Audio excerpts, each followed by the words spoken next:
los primeros rayos de sol filtrándose entre la bruma densa de la selva, acariciando el rostro pétreo de un coloso enterrado, mitad cubierto por la tierra, y los siglos, los pájaros, callan ante la presencia de esas miradas inexorables, talladas en basalto, que aún parecen preguntar. Desde lo hondo del tiempo, ¿recuerdas quién fui?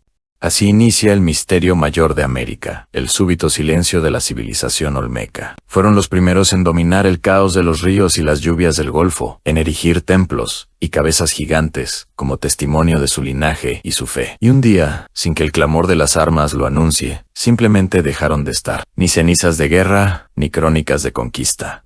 Solo el eco de sus pasos, perdiéndose entre el lodo y el misterio. Este fue el enigma del ejército invisible. ¿Cómo es posible que los herederos de la selva y la tormenta, los que desafiaron a la naturaleza misma, decidieran callar para siempre? Nuestra historia comienza hace miles de años, allí donde hoy se fundan los estados de Veracruz y Tabasco. En ese tiempo arcaico, entre las raíces húmedas de la jungla, emergió San Lorenzo, la madre de las ciudades mesoamericanas. Vista desde el aire sería una especie de isleta de barro, modelada con precisión matemática hace 4 milenios. No era solo un sitio ceremonial, sino una urbe vibrante, organizada en plataformas, canales, plazas y palacios de adobe y piedra, que surgían entre manglares. Pero lo que verdaderamente deslumbra es la invención del coloso. Esas cabezas descomunales de hasta 3 metros de altura y 20 toneladas de pura roca volcánica, transportadas sin rueda ni bestias de carga, cruzando cañaverales y ríos caudalosos, solo con coraje y técnica. ¿Qué motivaba a una sociedad entera a semejante hazaña? Para los olmecas, el líder era más que un humano. Era un mediador entre dioses y hombres.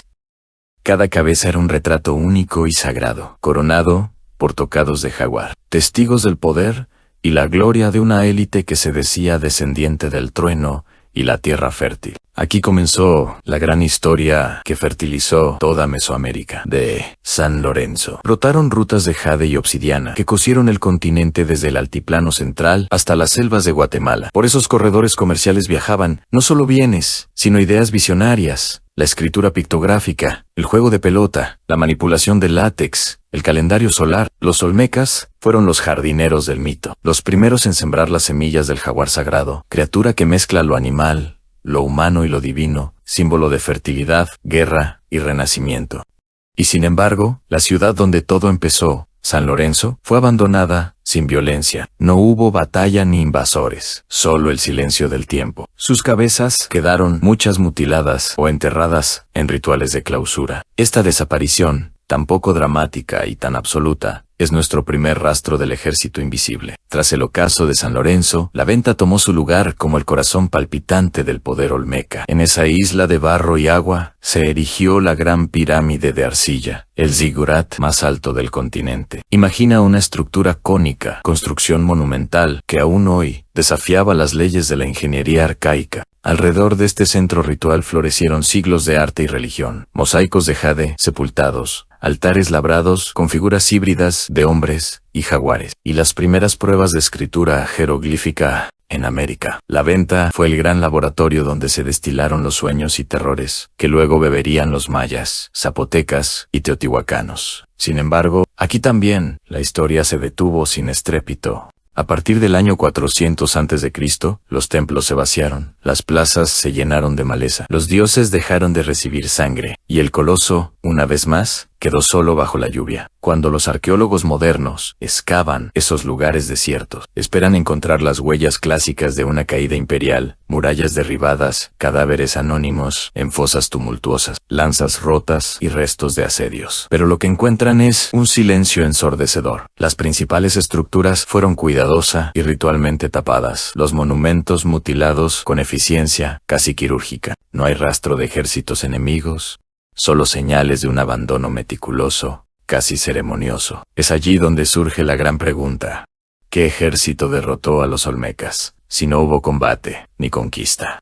Para responderla, las miradas se vuelven hacia 3 fuerzas poderosas: la naturaleza, el pueblo y la memoria.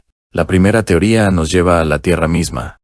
gran aliada y verdugo de la civilización. En el apogeo de los olmecas, el Golfo era una región fértil pero indomable, escenario de inundaciones cíclicas y tormentas brutales. Sin embargo, los estudios paleoclimáticos señalan que alrededor del final del período olmeca ocurrieron cambios ambientales devastadores, variaciones en el régimen de lluvias, periodos de sequía inesperada, incremento en los niveles de agua, y la intrusión salina de los cultivos. Para una sociedad cuyo poder dependía de la abundancia agrícola y el transporte fluvial, esto significó el principio del fin. Hambres recurrentes, campos enfermos, cosechas que no llegan. Los olmecas creían que su élite tenía el poder de negociar con lo divino para sostener la fertilidad, pero, cuando la naturaleza se volvió sorda a sus ruegos, la legitimidad sacerdotal y real se fragmentó. El enemigo invisible, entonces, fue el clima. No vencieron los hombres, sino la furia y el capricho de la tierra. El maíz dejó de germinar, los canales se secaron, y la fe quebrantada minó el corazón del imperio. La segunda hipótesis mira hacia la sociedad misma. El gigantesco esfuerzo de construcción, la movilización de mano de obra, los rituales sangrientos y las ofrendas a dioses insaciables tenían un costo humano. Los arqueólogos ven, en las mutilaciones rituales de las cabezas, una señal de protesta, una especie de depuesto simbólico ejecutado por el propio pueblo. No es extraño pensar que los olmecas, cansados de tributos insoportables, hambruna y posiblemente de la arrogancia de una casta de intermediarios divinos que ya no pudieron cumplir sus promesas, hayan decidido rebelarse, pero, lejos de una revuelta sangrienta y explosiva, se trataría más bien de una desobediencia civil profunda. El pueblo dejó de construir, de adorar y de alimentar el aparato estatal. Las élites, despojadas de legitimidad y aisladas, simplemente huyeron, abandonando los centros ceremoniales y regresando a la selva, a pequeñas aldeas. La revolución fue, así, una implosión política.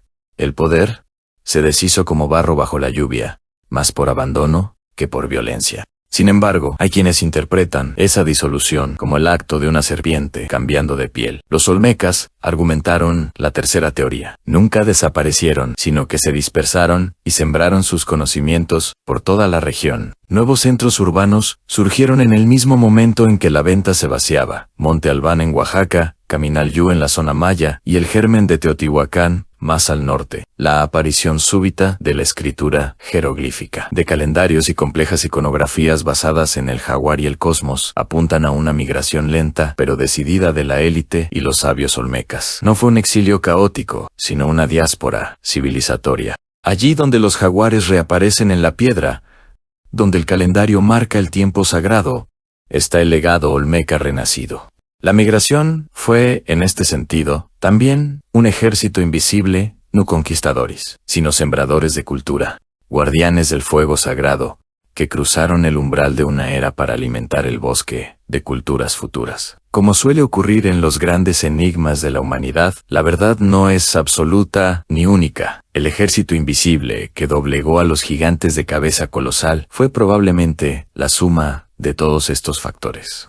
Un clima hostil erosionando el sustento y el mito de la realeza divina. Un pueblo cansado del yugo y del hambre, que decidió dejar de seguir a sus líderes. Y una élite que, enfrentada a la adversidad, prefirió ser semilla antes que ceniza. El fin olmeca no se escribió con sangre ni victoria, sino con el lento amainar de los dioses, entre la jungla, con monumentos silenciados con respeto y temor. Y sin embargo, el eco de los olmecas no desapareció. Su calendario, su pasión por el jaguar, el primer trazo de la escritura y el juego de pelota, todo ello forma el hueso y el nervio de las civilizaciones que lo sucedieron. Son el ADN oculto del México antiguo y de toda Mesoamérica. La caída de los colosos no fue olvido, sino transformación. El enigma perdura en cada cabeza de basalto que emerge del barro húmedo, con sus rasgos al mismo tiempo humanos y eternos, mirándonos fijamente mientras intentamos descifrarlos. Así pues, te toca ahora a ti, imaginario. ¿Crees que el verdadero ejército invisible fue la naturaleza, el hastío del pueblo o la sabia migración hacia otros horizontes? Déjanos tu reflexión en los comentarios. Cada hipótesis es una puerta abierta a seguir reescribiendo nuestra historia. Y si te cautiva el modo en que el poder se disuelve y renace con los siglos, no te pierdas nuestro próximo episodio. No olvides suscribirte, activar la campanita y sobre todo, seguir caminando con nosotros entre los ecos de piedra de aquellas civilizaciones que, aunque callaron, aún siguen hablando.